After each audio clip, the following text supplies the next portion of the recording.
Hey everyone, Matt Curtis back at it with another video today. In this video I decided I wanted to make a quick tutorial on a trick I learned this week while making my recent video funnel wall, which you can check out here. So the main problem I was having was all of the effects I had to use on multiple pieces of footage.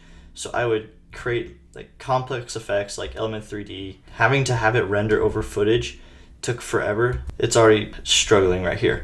To tackle this problem, I decided to try and render this by going into lossless format QuickTime and change the channels to RGB plus alpha. When that happened, I got this file, and I recently updated my computer. It no longer opens these, which sucks. So I couldn't do anything about that. So I had a lot of trouble, and the thing is, I can bring this in, but it kind of makes it worse because these file sizes are ridiculous. I looked around, did some research, and didn't find anything, but I found a really cool trick that really helped me a lot. So I'm just going to quickly turn off the background footage. I'm going to go up to composition and click add to render queue.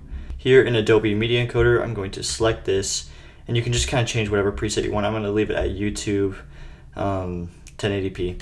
So I can click this, and then once that's done, I can take my background shot and drag that footage in. But here's a problem.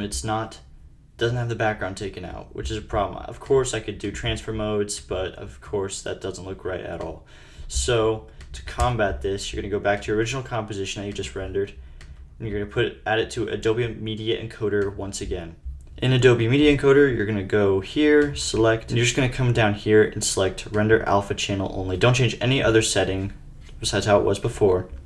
You're going to click OK, and you're going to render that. After that's rendered, you're going to drag it in alongside your footage, and then you're going to go down to the track matte, and then you're going to go down and select Luma matte, and then boom, it is taken out. So that's it for this tutorial. I just thought I'd show you this cool trick. Both these file sizes are really tiny, like 2 megabytes. Thanks for watching, everyone. Like, subscribe, and comment down below, and I'll see you later.